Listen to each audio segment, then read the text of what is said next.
Master P. It was a rumor that it started from $15,000 to $30,000 to $100,000 hit out on me. And he didn't know me, I didn't know him. And they had a rumor that I had killed his cousin. My life was damn near lost, and then that's when Master P stepped in. Master P taught us the right way. It wasn't just about me, it's about we. So you got a call from Suge. Did anything like transpire from that? What? Oh, he say Cal ain't big enough for me, him, and Puffy. Oh, wow. Wow. Well, I say when you moving, because I just bought a house. Master P's legacy in hip-hop is often remembered for his business moves and the empire he built with no limit. But behind all that was a man far more dangerous. This is the same man who stepped in when Snoop Dogg's life was hanging by a thread. He's not with Death Row no more, he's with No Limit. Nobody's messing with Snoop. Nearly had Birdman's own brother taken out, and even left Suge Knight, one of the most feared men in rap, shook. Was there any worries on your behalf? Because, you know. Man, I grew up in the Calliope project. right. Ain't nobody gonna soft press me, man. Right. I don't care who you is. Bottom line, Master P wasn't the one to play with. Let's dive in. The story of Master P starts deep in the heart of New Orleans, in a place that chewed kids up and spat them out before they even had a chance to dream. Percy Robert Miller was born in the Calliope projects, one of the roughest spots in the entire country. Back in the 1980s, New Orleans had the highest murder rate in America. The Calliope wasn't just a neighborhood, it was a war zone. Life out there wasn't promised. If you made it out, people called it a miracle. You see nothing but poverty. I grew up in the Calliope projects. This is where my character was built. When I was here as a kid, this was the murder capital of the world. One of the most violent places in one of the most violent cities in the country.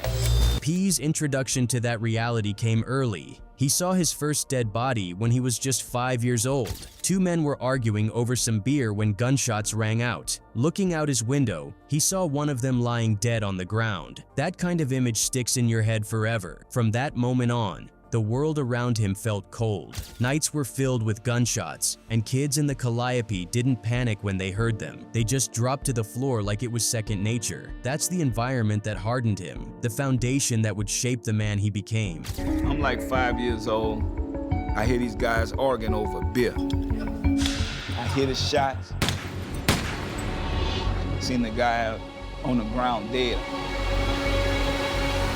For a 5-year-old, man, that puts you in a cold place. But inside his house was a different story. Percy came from a huge, tight-knit family, so big it was almost unbelievable. 16 people crammed into a 3-bedroom apartment, trying to make life work. They were dirt poor. Sometimes breakfast was a bowl of cornflakes with water because milk wasn't in the budget. But even with all that struggle, they had each other. The real glue was his grandparents, Claude and Maxine. They worked multiple jobs just to keep the family afloat. And more importantly, they instilled a work ethic that stuck with Percy forever. It was his grandmother who planted the seed that grew into his empire. She told him something that burned into his brain. There's going to be no limit to your success when you dream big. At the time, it was just advice. Years later, it would become a prophecy. Then, the whole soldier mentality that he built No Limit around came from his grandfather, who had served in World War II. Even the tanks and the camouflage in his branding traced back to the lessons he absorbed at home. My grandmother said, it's gonna be no limit to your success when you dream big. That just stuck in my head. Kept saying, I'm gonna get us out of here.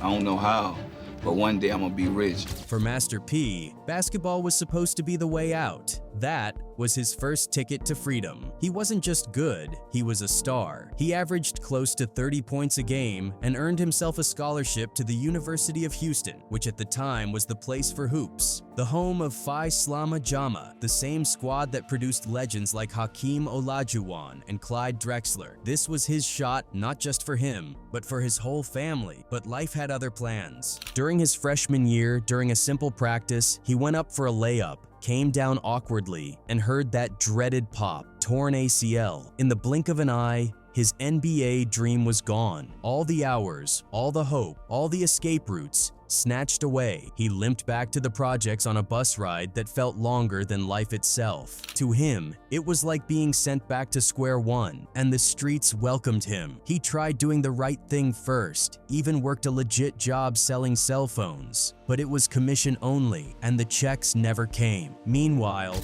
the streets were always calling, and the hustle looked like the only way to survive. Drugs became an option. Fast money, but dangerous money. He learned that lesson the hard way at a dice game that went left. Gunmen ran up, shots rang out, and his cousin was hit 8 times. Somehow, P walked away, but the rules of the street were clear. You either retaliated or you'd be next. Then came the warning he couldn't shake. His grandmother, who had seen enough death in her lifetime, put a black dress on his nightstand. She told him straight up, "This is the dress I'm wearing to your funeral if you don't change." That hit him in the chest.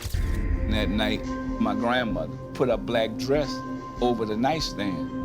I'm gonna wear that to your funeral, because the way you living right now, you ain't gonna last. I didn't understand until I had my own family. And if that wasn't enough, the final push came one day when he was driving through the Calliope with his infant son, Romeo, sitting in the car seat. Percy looked back at his child, saw the innocence in his face, and broke down. He realized he couldn't let his boy grow up in the same hell he did. He had to find a way out, for good. The opportunity came, not from luck, but from tragedy. His grandfather died because of medical malpractice at a VA hospital, and the family was given a $10,000 settlement. Most people would have burned through that money, but Percy saw something bigger in it. To him, that wasn't a check. It was freedom. With the $10,000, a family to feed, and the weight of his past pushing him forward, he packed up his wife, his baby boy Romeo, and headed west to Richmond, California. For most kids from the projects, 10 grand was fast money, the type of cash you'd blow on a car, a chain, or just trying to look like you'd made it. But P thought different. He didn't see jewelry, he didn't see flashy clothes. He saw an investment. So instead of wasting the money, he opened a little mom-and-pop record store. The sign over the door read, "No Limit Records and Tapes." The conditions were brutal. He and his family actually lived in the back of that same store, in a moldy, damp little room that didn't even feel livable. Some nights, they didn't know where the next meal was coming from. I took $10,000, put it into the business, finally made a profit, like 2 to 3 grand was all washed away. So me, Romeo, and his mom lived in the back of the store. Sharing clothes, trying to figure out food every day. But P didn't complain. He studied. That store became his classroom, and the music industry was the subject. Working behind that counter gave him a crash course most artists never get. He learned what sold, what sat on the shelves, and what people were really hungry for. He paid attention to how the majors pushed their records, and more importantly, what they ignored. He realized that the streets weren't being served. While labels focused on radio hits and glitzy videos, there was a whole world of fans in the hood who wanted raw, uncut music. P understood it because he was from that world. When he started dropping his own tapes, he didn't move like a regular artist. He moved like a hustler. He sold music straight out the trunk of his car, city to city, hood to hood, one fan at a time. His marketing was street genius in its simplest form. He'd hand out free tapes to the local drug dealers with the loudest systems in their rides, turning those cars into rolling advertisements blasting his music on every block. He gave away no-limit t-shirts to homeless folks, turning them into walking billboards. He hit every barbershop, corner store, barbecue spot, and mom-and-pop joint that the industry ignored. While the majors were chasing billboard charts, Master P was building a grassroots army. When I get to a city, I look for the guys with the fancy cars and loud radios. Every drug dealer in every hood and gave him a CD or a cassette tape. That's the person that's gonna market my music. The grind paid off so heavy that it started making noise in rooms he wasn't even in. Jimmy Iovine at Interscope came calling, waving $1 million record deal for a kid from the Calliope. This was supposed to be the dream, but P wasn't blinded by the number. He sat down and did the math. After splitting with his team and family, they'd barely have anything left. Worse, The contract would have tied him up for 7 years. P wasn't about to sign his freedom away for a check, so he did what most rappers at that time would have never dared. He turned it down. And that decision sparked something. It made him realize, if they're willing to give him $1 million, how much is he really worth? That thought alone flipped the whole game on its head. To get answers, he went straight to the top. He asked around, "What kind of deal does Michael Jackson have?" An attorney told him it'd cost $25,000 just to even sit down and have that conversation. Master P paid it, and later, he'd call it the best money I ever spent. With that knowledge, he walked into Priority Records not as an artist begging for a shot, but as a businessman with leverage. He didn't want a record deal, he wanted distribution, and he got it. The deal was unheard of. An 85-15 split. No Limit kept 85% of the profits and owned 100% of the masters. Priority only took 15% to press and ship the albums. To put that in perspective, most artists back then were lucky to see 20 to 25%, and even superstars like Madonna weren't touching terms like that. The deal was so revolutionary, so one-sided in P's favor, that industry execs quietly swore they'd never let an artist pull it off again. With that contract inked, Master P entered the rap game. He put together an in-house production team, Beats by the Pound, and they locked in the No Limit sound, heavy bass, eerie synths, street anthems tailor-made for the block. But it wasn't just the music. He masterminded the cross-promotion strategy that became the label's signature. Every hot artist on No Limit showed up on everybody else's albums, so if one project popped, it pulled the whole crew up with it. And then came the Blitz. Between 1997 and 1998, No Limit released nearly 50 albums and sold over 20 million records. Nobody had ever seen output like that. They flooded the market, gave fans more music for the same price, even dropped double disc compilations for the cost of a single. You couldn't walk into a record store without seeing those pen and pixel covers stacked everywhere. Soldiers, tanks, flames, and ice dripping off every jewel case. Master P wasn't just playing the game anymore. He had rewritten the rules. By the late 90s, the hip-hop world was shifting. The most feared empire in rap, the house that Death Row built, was falling apart. Tupac was gone, Dr. Dre had already walked away, and the label's CEO, Marion Suge Knight, was sitting in a California prison cell. But even locked up, Suge's shadow loomed over everything. He was still the guy nobody wanted to cross, the man who could make things happen. At the center of that storm was Snoop Dogg. On paper, Snoop should have been untouchable. He was a superstar, one of the most recognizable names in rap, but behind the scenes, his career was stuck in quicksand. Death Row had mismanaged his business, drained his money, and left him vulnerable. Worse, he didn't feel safe, physically or financially. To the outside world, Snoop was still a star. To insiders, he looked like a stranded soldier on enemy lines. My business was garbage back then. Death Row Records. I let them control everything because I trusted them and I felt like they wouldn't do me wrong. They put me in the game. Everything was in Suge Knight's name. On top of that, I was being just disrespected, like, oh, he's whack, oh, he's washed up, he ain't what he used to be. All of that. Felt like I was on my own. Other labels saw it too. Snoop was a distressed asset, a crown jewel losing its shine, but none of them had the stomach to make a move. Signing him meant going head-to-head with Suge Knight, and nobody wanted that smoke. Nobody except Master P saw opportunity where others saw danger, and instead of playing middleman, he went straight to the source. He walked right into the penitentiary, sat down with Suge Knight, and negotiated face-to-face. He put millions of dollars on the table, a couple in cash, points on Snoop's next 3 albums, and even an extra few $100,000 just to show he wasn't bluffing. It wasn't just a business deal, it was a statement. Master P wasn't afraid of Suge, wasn't afraid of Death Row, and wasn't afraid of the politics of the West Coast. I met with Suge Knight and said, look, man, what you want for Snoop? They had a conversation, they got to understand it. Worked out some numbers. Told me what it was,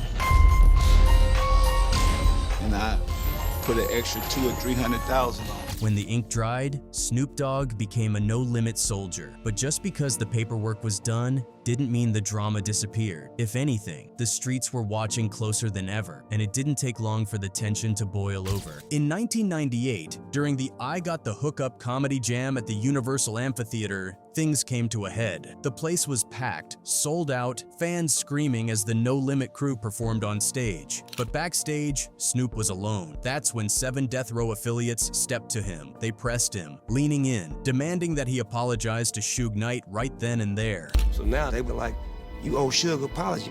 I'm like, Suge. What? Maybe Snoop was talking crazy to them and they caught him slipping.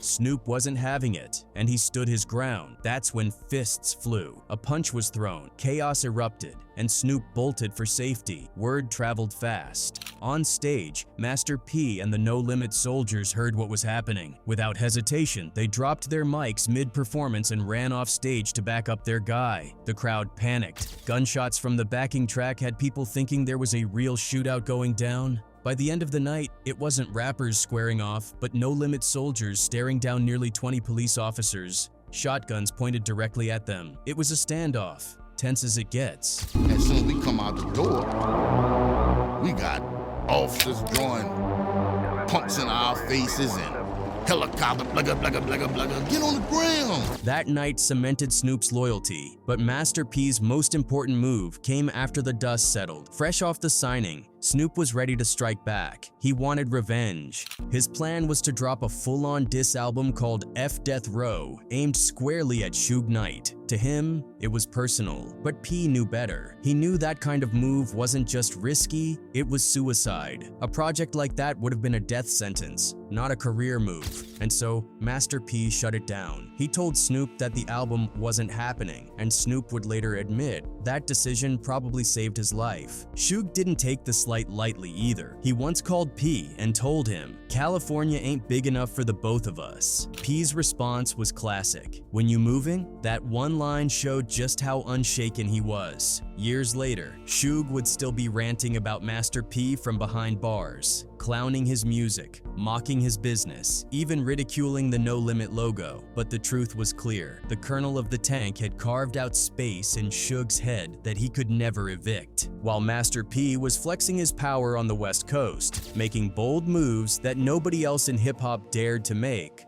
there was another war brewing closer to home. Back in New Orleans, the city that raised him, a different dynasty was on the rise. Cash Money Records. If No Limit was the Tank, Cash Money was the Bird. And this wasn't just two labels competing for the same market share. It was personal. The Calliope projects versus the Magnolia projects. In New Orleans, those names carried weight. Calliope and Magnolia didn't mix, and anybody from the city knew it. So when two empires sprouted from opposite sides, it was inevitable that tension would follow. The first shots weren't fired in the streets, though. They were fired in the boardroom. At the time, Birdman and his brother Slim were hustling hard, trying to lock down a distribution deal. They went to Priority Records, the same powerhouse label that had Master P and No Limit under its wing. But there was a problem. Master P. According to industry whispers, when P caught wind of it, he played his leverage card. He let Priority know in no uncertain terms, if you sign Cash Money, No Limit walks. And since P was Priority's golden goose, the label listened. They backed off Cash Money. Birdman and Slim were forced to look elsewhere, eventually finding a partner in Universal. I went to Priority. They flies to California. Man, Slim, they come in there and said, "Man, I'm sorry, we can't do the deal." He said, "Cause Master P said if we sign y'all, he leave." Wow. P had basically pulled a business blockade, protecting his territory without firing a single shot. On the surface, it looked like competition, but beneath it, the beef had roots that ran way deeper. Things took a darker turn when tragedy struck. Master P's cousin, Randall Watts, was murdered in the streets. For most families, that would have been devastating enough, but in the world P came from, death always came with questions. Who did it and why? Whispers on the block turned into full-on rumors, and the name floating around was Terrence "Gangster" Williams, Birdman's half-brother and a certified Magnolia legend. Terrence wasn't just any street dude. He was one of the original Hot Boys, not the rap group, but the real street crew that inspired it. He had a reputation for violence, a resume in the city that made people step carefully when his name came up. So when word reached P that Terrence might have been involved in his cousin's murder, it lit a fire that went beyond music. And this is where things got heavy. According to Terrence himself, the streets were buzzing with rumors that Master P had put a price on his head. It started at $15,000 and supposedly ballooned up $100,000 for anybody who could touch him. Master P, it was a rumor that it started from $15,000 to $30,000 to $100,000 hit out on me. He didn't know me, I didn't know him, and they had a rumor that I had killed his cousin. Terrence has always denied being involved in Randall's death, saying it was all a misunderstanding. But in the streets, rumors move faster than facts. Whether true or not, the whispers alone showed how serious the tension had become. And yet, what's wild is how both camps handled it publicly. You never heard Master P dissing Birdman on wax. You never heard Birdman throwing shots at P. There were no diss tracks, no interviews full of disrespect. Out in the open, it was cool, maybe not friendly, but professional. Behind the scenes, though, it was a cold war. But despite all the drama, Master P was still doing his thing. His vision was always bigger than the charts.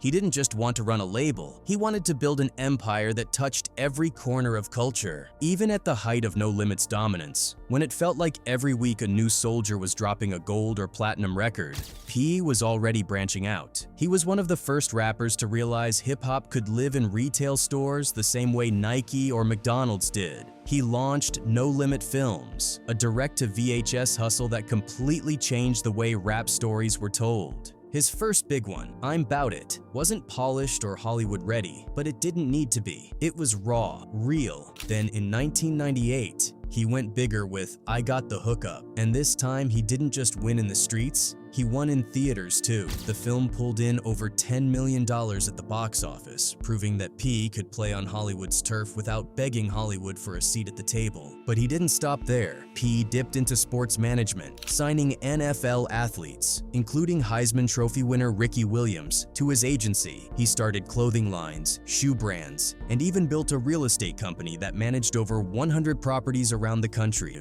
That number was insane at the time. He wasn't just another rapper with a hot single, he was a mogul in every sense. A cultural icon, a businessman who saw hip-hop not just as music, but as a product, a lifestyle, and a brand that could feed families for generations. But of course, no empire runs forever without cracks. As the 2000s rolled in, P's attention started drifting away from music. He went after an old dream that had haunted him since he was a kid, playing in the NBA. And while he actually came close, even suiting up for preseason stints with the Toronto Raptors and Charlotte Hornets, the shift in focus pulled him away from keeping No Limit sharp. While P was on the basketball court, his New Orleans rivals, Cash Money Records, were climbing fast. They had Lil Wayne, Juvenile, BG, and later on, Drake and Nicki. Bit by bit, they grabbed the spotlight that No Limit once owned. Inside No Limit, things weren't smooth either. The label's signature production squad, Beats by the Pound, walked out after money disputes. That was a huge blow because their sound was the backbone of the No Limit brand. On top of that, some of the label's stars started getting caught up in heavy legal trouble, real-life charges tied to violence that stained the company's image. Slowly, the once unstoppable tank started breaking down. By 2003, No Limit officially filed for bankruptcy. The empire didn't collapse in one dramatic moment. It just faded away. But here's the thing, Master P's true legacy was never just about how many records he sold. His impact went way deeper. He studied moguls like Berry Gordy and Jay Prince, then carved his own lane. He created a blueprint for independence that generations of rappers are still following today. He taught artists they didn't have to wait for labels to save them. They could be the label. They could own their music, build businesses off their name, and branch out into everything from film to fashion to food. As Snoop Dogg later said, Master P brought money to the game. He showed rappers how to flip their fame into a whole economy, touring, movies, merch, and side hustles. He proved you could come from nothing and still sit at the table with corporate giants, and you didn't have to sell your soul to do it.